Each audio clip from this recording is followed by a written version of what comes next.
नमस्कार दोस्तों, वैदिक वर्ल्ड में आपका स्वागत है। वैदिक वर्ल्ड आज बृहस्पतिवार व्रत की कथा लेकर आया है। बृहस्पतिवार व्रत करने से समस्त इच्छाएं पूर्ण होती हैं और बृहस्पति भगवान प्रसन्न होते हैं। धन, वैभव, कीर्ति एवं सारी मनोकामनाएं पूर्ण होती हैं। परिवार में सुख एवं शांति बनी रहती है। इसीलिए इस व्रत को अति फलदायक माना गया है। बृहस्पतिवार व्रत में केले का पूजन करें एवं पीले वस्त्रों का धारण करें। तन मन से व्रत करते हुए एक समय ही भोजन करें। भोजन चने आदि का करें। नमक न खाएं एवं बृहस्पति देव से अपनी मनोकामनाएं एवं सुख शांति के लिए प्रार्थना करें। बृहस्पतिवार व्रत की कथा कुछ इस प्रकार से है। प्राचीन समय की बात है। एक बड़ा प्रतापी तथा दानी राजा था। वो प्रत्येक गुरुवार को व्रत रखता एवं पूजा करता था। यह उसकी रानी को अच्छा न लगता। न वह व्रत करती, न ही किसी को एक पैसा दान में देती। राजा को भी ऐसा करने से मना किया करती। एक समय की बात है कि राजा शिकार खेलने वन में चले गए। घर पर रानी और दासी थी। उस समय गुरु बृहस्पति साधु का रूप धारण कर राजा के दरवाजे पर भिक्षा मांगने आए। साधु ने रानी से भिक्षा मांगी तो वो कहने लगी, हे साधु महाराज, मैं इस दान और पुण्य से तंग आ गई हूँ। आप कोई ऐसा उपाय बताएं जिससे सारा धन नष्ट हो जाए, मैं आराम से रह सकूँ। साधु रूपी बृहस्पति देव ने कहा, हे देवी, तुम बड़ी विचित्र हो। संतान और धन से भी कोई दुखी होता है। अगर तुम्हारे पास धन अधिक है तो इसे शुभ कार्यों में लगाओ, जिससे तुम्हारा दोनों लोक सुधर जाएगा। परंतु साधु की इस बात से रानी खुश नहीं हुई। उसने कहा, मुझे ऐसे धन की आवश्यकता नहीं जिसे मैं दान दूं तथा जिसको संभालने में ही मेरा सारा समय नष्ट हो जाए। साधु ने कहा, यदि तुम्हारी ऐसी इच्छा है तो जैसा मैं तुम्हें बताता हूँ तुम वैसा ही करना। बृहस्पतिवार के दिन तुम घर को गोबर से लीपना, अपने केसों को पीली मिट्टी से धोना, केसों को धोते समय स्नान करना, राजा से हजामत बनाने को कहना, भोजन में मांस मदिरा खाना, कपड़ा धोबी के यहाँ धुलने को डालना। इस प्रकार 7 बृहस्पतिवार करने से तुम्हारा समस्त धन नष्ट हो जाएगा। इतना कहकर साधु बने बृहस्पति देव अंतर्ध्यान हो गए। साधु के कहे अनुसार करते हुए रानी को केवल 3 बृहस्पतिवार ही बीते थे कि उसकी समस्त धन संपत्ति नष्ट हो गई। भोजन के लिए परिवार तरसने लगा। एक दिन राजा रानी से बोला, हे रानी, तुम यहीं रहो, मैं दूसरे देश को जाता हूँ, क्योंकि यहाँ पर मुझे सभी जानते हैं, इसलिए मैं कोई छोटा कार्य नहीं कर सकता। ऐसा कहकर राजा परदेश चला गया। वहाँ वह जंगल से लकड़ी काट कर लाता और शहर में बेचता। इस तरह वह अपना जीवन व्यतीत करने लगा। इधर राजा के बिना रानी और दासी दुखी रहने लगी। एक समय जब रानी और दासियों को 7 दिन बिना भोजन के रहना पड़ा तो रानी ने अपनी दासी से कहा, हे दासी, पास ही के नगर में मेरी बहन रहती है, वो बड़ी धनवान है, तो उसके पास जाकर कुछ ले आ ताकि थोड़ा गुजर बसर हो जाए। दासी रानी की बहन के पास गई। उस दिन बृहस्पतिवार था। रानी की बहन उस समय बृहस्पतिवार की कथा सुन रही थी। दासी ने रानी की बहन को अपनी रानी का संदेश दिया, लेकिन रानी की बहन ने कोई उत्तर नहीं दिया। जब दासी को रानी की बहन से कोई उत्तर नहीं मिला तो वह बहुत दुखी हुई। उसे क्रोध भी आया। दासी ने वापस आकर रानी को सारी बात बता दी। सुनकर रानी ने अपने भाग्य को कोसा। उधर रानी की बहन ने सोचा कि मेरी बहन की दासी आई थी, परंतु मैं उससे नहीं बोली, इससे वह बहुत दुखी हुई होगी। कथा सुनकर और पूजन समाप्त कर वह अपनी बहन के घर गई और कहने लगी, हे बहन, मैं बृहस्पतिवार का व्रत कर रही थी, परंतु जब तक कथा होती है तब तक न उठते हैं और न ही बोलते हैं, इसलिए मैं न बोली। कहो दासी क्यों गई थी?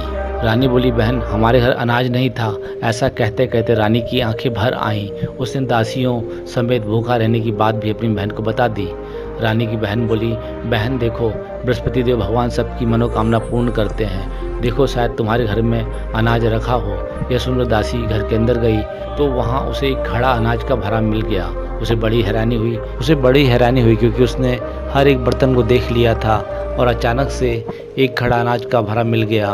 उसने बाहर आकर रानी को बताया। दासी रानी से कहने लगी, हे रानी, जब हमको भोजन नहीं मिलता तो हम व्रत ही तो करते हैं, इसलिए क्यों न इनसे व्रत और कथा की विधि पूछ ली जाए, हम भी व्रत किया करेंगे।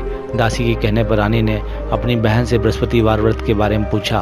उसकी बहन ने बताया, बृहस्पतिवार के व्रत में चने की दाल, मुनक्का से विष्णु भगवान का केले की जड़ में पूजन करें तथा दीपक जलाएं, पीला भोजन करें तथा कथा सुने। इससे गुरु भगवान प्रसन्न होते हैं, मनोकामना पूर्ण करते हैं।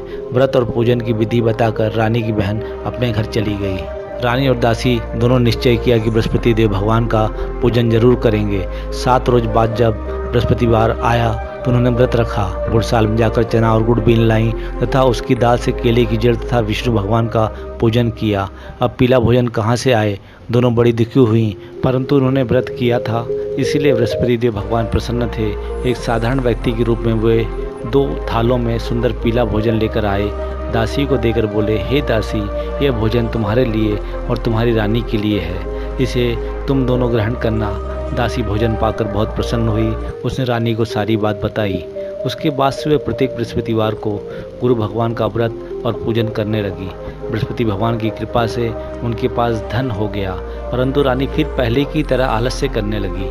तब दासी बोली, देखो रानी, तुम पहले भी इस प्रकार के आलस करती थी, तुम पहले भी इसी प्रकार का आलस करती थी, तुम्हें धन के रखने में कष्ट होता था, इसी कारण सभी धन नष्ट हो गया था। अब गुरु भगवान की कृपा से धन मिला है तो फिर तुम आलस्य मत करो।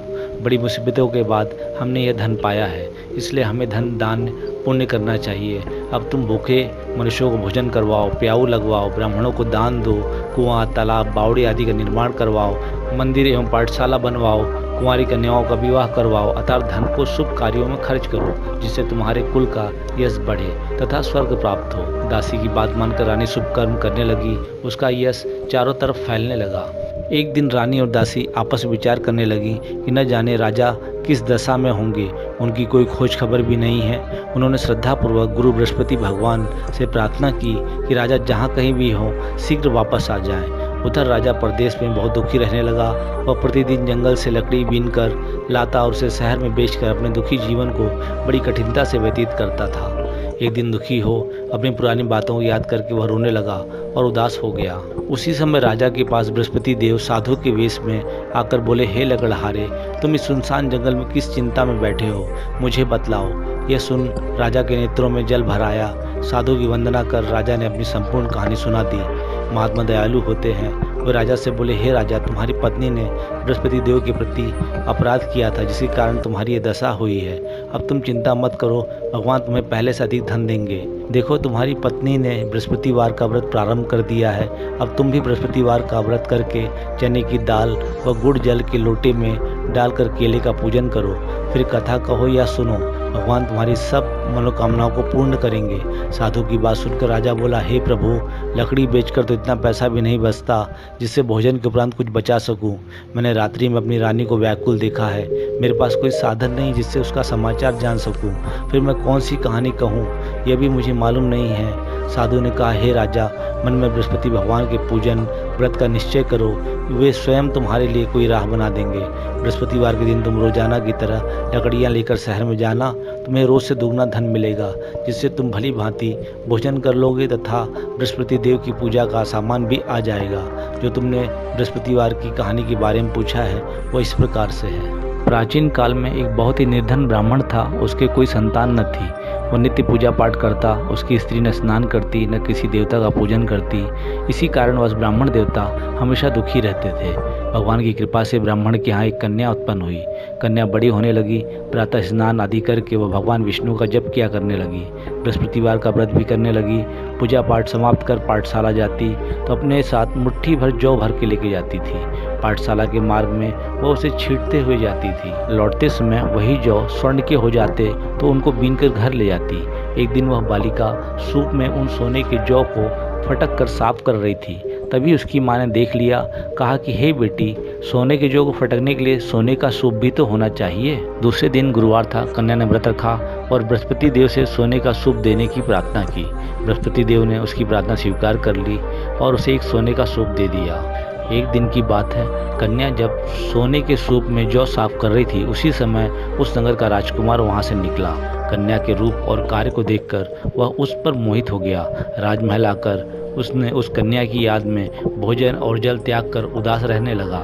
राजा को जब राजकुमार द्वारा अन्न जल त्यागने का समाचार ज्ञात हुआ तो अपने मंत्रियों के साथ वह अपने पुत्र के पास गया और कारण पूछा। राजकुमार ने राजा को उस लड़की के घर का पता भी बता दिया। मंत्री उस लड़की के घर गए। मंत्री ने ब्राह्मण के समक्ष राजा की ओर से निवेदन किया। कुछ ही दिन बाद ब्राह्मण की कन्या का विवाह राजकुमार के साथ संपन्न हो गया। कन्या के घर से जाते ही ब्राह्मण के घर में पहले की भांति गरीबी का निवास हो गया। एक दिन दुखी होकर ब्राह्मण अपनी पुत्री से मिलने गया। बेटी ने अपने पिता को बड़ी दयनीय स्थिति में देखा और अपनी माँ का हालचाल पूछा। कन्या ने बहुत सा धन देकर पिता को विदा कर दिया, लेकिन कुछ दिन बाद फिर वही हाल हो गया। ब्राह्मण फिर अपनी कन्या के यहाँ गया, सभी हालचाल कह बैठा। इस बार उसकी पुत्री बोली, पिताजी आप एक काम करिए, माता जी को मेरे राजमहल लेके आ जाइए, मैं उन्हें वह विधि बता दूंगी जिससे गरीबी दूर हो जाएगी। ब्राह्मण देवता अपनी पत्नी को लेकर राजमहल पहुंचा। पुत्री ने अपनी माँ को समझाया, हे माँ, प्रातःकाल तुम स्नान आदि करके भगवान विष्णु का पूजन किया करो, इससे सारी गरीबी दूर हो जाएगी। परंतु उसकी माँ नहीं मानी। वह प्रातःकाल उठकर अपनी पुत्री की बची हुई जूठन को खा लेती थी। एक दिन उसकी पुत्री को बहुत गुस्सा आया। उसने अपनी माँ को एक कोठरी में बंद कर दिया। प्रातः उसे स्नान आदि करा के पूजा पाठ करवाया तो उसकी माँ की बुद्धि ठीक हो। इसके बाद वह नियम से पूजा पाठ करने लगी। प्रत्येक बृहस्पतिवार को व्रत करने लगी। इस व्रत के प्रभाव से मृत्यु के बाद उसे स्वर्ग मिला और ब्राह्मण भी सुख पूर्वक इस लोक का सुख भोग कर स्वर्ग को प्राप्त हुआ। इस तरह कहानी कहकर साधु देवता वहां से लोप हो गए। धीरे धीरे समय व्यतीत होने पर फिर बृहस्पतिवार का दिन आया। राजा जंगल से लकड़ी काटकर शहर में बेचने गया। उसे उस दिन और दिनों से अधिक धन मिला। राजा ने चना गुड़ आदि लाकर बृहस्पतिवार का व्रत किया। उस दिन से उसके सभी कलेश दूर होने लगे। परंतु जब अगले गुरुवार का दिन आया तो वह बृहस्पतिवार का व्रत करना भूल गया। इस कारण बृहस्पति भगवान नाराज हो गए। उस दिन उस नगर के राजा ने विशाल यज्ञ का आयोजन किया था तथा अपने समस्त राज्य में घोषणा करवा दी थी, किसी घर चूल्हा न जले। इस आज्ञा को जो नहीं मानेगा उसको फांसी दे दी जाएगी। राजा के आज्ञा अनुसार राज्य के सभी वासी राजा के भोज में सम्मिलित हुए, लेकिन लकड़हारा कुछ देर से पहुंचा, इसलिए राजा उसको अपने साथ महल में ले गए। जब राजा लकड़हारे को भोजन करा रहे थे तो रानी की दृष्टि उस खूंटी पर पड़ी जिस पर उसका हार लटका हुआ था। उसे हार खूंटी पर लटका दिखाई नहीं दिया। रानी को निश्चय हो गया कि मेरा हार इस लकड़हारे ने चुरा लिया है। उसी समय सैनिक को बुलवाकर उसको जेल में डलवा दिया। लकड़हारा जेल में विचार करने लगा कि न जाने कौन से पूर्व जन्मों के कर्म से मुझे यह दुख प्राप्त हुआ है, और जंगल में मिले साधु को याद करने लगा। तत्काल बृहस्पति देव साधु के रूप में प्रकट हो गए और कहने लगे, अरे मूर्ख, तूने बृहस्पति देवता की कथा नहीं की, उसी कारण तुझे दुख प्राप्त हुआ है। अब चिंता मत कर, बृहस्पतिवार के दिन जेल खाने के दरवाजे पर तुझे 4 पैसे पड़े मिलेंगे। उनसे तू बृहस्पतिवार की पूजा करना तो तेरे सभी कष्ट दूर हो जाएंगे। अगले बृहस्पतिवार उसी जेल के द्वार के पर अगले बृहस्पतिवार उस जेल के द्वार पर 4 पैसे मिले। राजा ने पूजा का सामान मंगवा कर कथा कही और प्रसाद बांटा। उसी रात्रि में बृहस्पति देव ने उस नगर के राजा को स्वप्न में कहा, हे राजा, तूने जिसे जेल में बंद किया है उसे कल छोड़ देना, वह निर्दोष है। राजा प्रातःकाल उठा, खूंटी पर हार टंगा देखकर लकड़हारे को बुलाकर क्षमा मांगी तथा राजा के योग्य सुंदर वस्त्र आभूषण भेंट कर उसे विदा किया। गुरुदेव की आज्ञा अनुसार राजा अपने नगर को चल दिया। राजा जब नगर के निकट पहुंचा तो उसे बड़ा आश्चर्य हुआ। नगर में पहले से अधिक बाग, तालाब, कुएं तथा बहुत सी धर्मशालाएं, मंदिर आदि बने हुए थे। राजा ने पूछा, यह किसका बाग है और धर्मशाला है? तब नगर के सब लोग कहने लगे, ये सब रानी और दासी द्वारा बनवाए गए हैं। राजा को आश्चर्य हुआ, गुस्सा भी आया कि उसकी अनुपस्थिति में रानी के पास धन कहाँ से आया होगा। जब रानी ने यह खबर सुनी कि राजा आ रहे हैं तो उसने अपनी दासी से कहा, हे दासी, देख राजा हमको कितनी बुरी हालत में छोड़ गए थे, वो हमारी ऐसी हालत देखकर लौट न जाए, इसलिए तू दरवाजे पर खड़ी हो जा। रानी के आज्ञा अनुसार दासी दरवाजे पर खड़ी हो गई। जब राजा आए तो उन्हें अपने साथ लेकर महल में गई। तब राजा ने क्रोध करके अपनी तलवार निकाली और पूछने लगा, बताओ ये धन तुम्हें कैसे प्राप्त हुआ? तब रानी ने सारी कथा सुनाई। राजा ने निश्चय किया कि मैं रोजाना दिन में 3 बार कहानी कहा करूंगा और रोज व्रत किया करूंगा। अब हर समय राजा के दुपट्टे में चने की दाल बंधी रहती थी तथा दिन में 3 बार कथा कहता। एक रोज राजा ने विचार किया कि चलो अपनी बहन के यहाँ हो आऊं। इस तरह का निश्चय कर राजा घोड़े पर सवार हो गया, अपनी बहन के यहाँ चल दिया। मार्ग में उसने देखा कि कुछ आदमी एक मुर्दे को लिए जा रहे हैं। उन्हें रोककर राजा कहने लगा, अरे भाइयों, मेरी बृहस्पतिवार की कथा सुन लो। वो बोले, लो, हमारा तो आदमी मर गया, इसको अपनी कथा की पड़ी है। परंतु कुछ आदमी बोले, अच्छा कहो, हम तुम्हारी कथा भी सुनेंगे। राजा ने दाल निकाली और कथा कहना शुरू कर दिया। जब कथा आदि हुई तो मुर्दा हिलने लगा और जब कथा समाप्त हुई तो राम राम करके वह मुर्दा खड़ा हो गया। राजा आगे बढ़ा, उसे चलते चलते शाम हो गई। आगे मार्ग में उसे एक किसान खेत में हल चलाता मिला। राजा ने उससे कथा सुनने का आग्रह किया, लेकिन वह नहीं माना। राजा आगे चल पड़ा। राजा के हटते ही बैल पछाड़ खाकर गिर गए तथा किसान के पेट में बहुत जोर के दर्द होने लगा। उसी समय किसान की माँ रोटी लेकर आई। उसने जब देखा तो अपने पुत्र से सब हाल पूछा। बेटे ने सभी हाल बता दिया। बुढ़िया दौड़ी दौड़ी उस घुड़सवार के पास पहुंची और उससे बोली, मैं तेरी कथा सुनूंगी तो अपनी कथा मेरे खेत पर ही चलकर कहना। राजा ने लौटकर बुढ़िया खेत पर जाकर कथा कही। इसके सुनते ही बैल खड़े हो गए तथा किसान के पेट का दर्द भी बंद हो गया। राजा अपनी बहन के घर पहुंच गया। बहन ने भाई की खूब मेहमानी की। दूसरे दिन प्रातः काल राजा जागा तो देखने लगा कि सब लोग भोजन कर रहे हैं। राजा ने अपनी बहन से जब पूछा, ऐसा कोई मनुष्य है जिसने भोजन नहीं किया हो, जो मेरी बृहस्पतिवार की कथा सुन ले। बहन बोली, हे भैया, यह देश ऐसा ही है, यहाँ लोग पहले भोजन करते हैं, बाद में कोई अन्य काम करते हैं। फिर वह एक कुम्हार के घर गई जिसका लड़का बीमार था। उसे मालूम हुआ कि उसके यहाँ 3 दिन से किसी ने भोजन नहीं किया है। रानी ने अपने भाई की कथा सुनने के लिए कुम्हार से कहा। वह तैयार हो गया। राजा ने जाकर बृहस्पतिवार की कथा कही, जिसको सुनकर उसका लड़का ठीक हो गया। अब तो राजा की प्रशंसा होने लगी। एक दिन राजा ने अपनी बहन से कहा, हे बहन, मैं अब अपने घर जाऊंगा, तुम भी तैयार हो जाओ।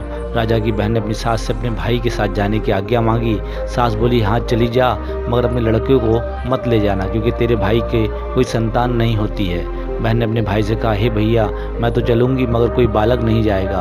अपनी बहन को भी छोड़कर दुखी मन से राजा अपने नगर लौट आया। राजा ने अपनी रानी से सारी कथा बताई और बिना भोजन किए वो सैया पर लेट गया। रानी बोली, हे प्रभु, बृहस्पति देव ने हमें सब कुछ दिया है, वो हमें संतान अवश्य देंगे। उसी रात बृहस्पति देव ने राजा को सपने में कहा, हे राजा, उठ, सभी सोच त्याग दे, तेरी रानी गर्भवती है।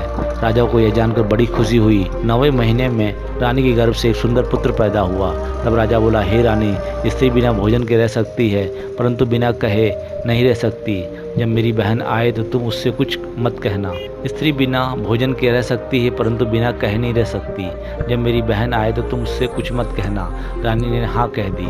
जब राजा की बहन ने शुभ समाचार सुना तो वह बहुत खुश हुई तथा बधाई लेकर अपने भाई के यहाँ आई। रानी ने तब उसे आने का उलाहना दिया।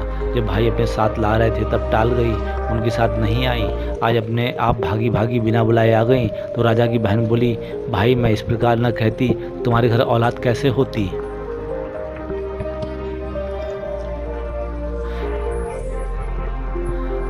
बृहस्पति देव सभी कामनाएं पूर्ण करते हैं।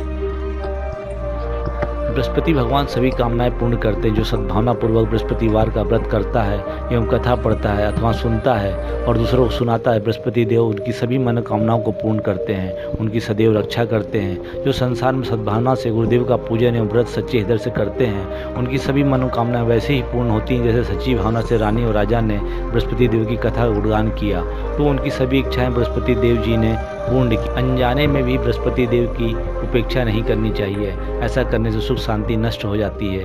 हृदय से उनका मनन करते हुए जयकारा बोलना चाहिए।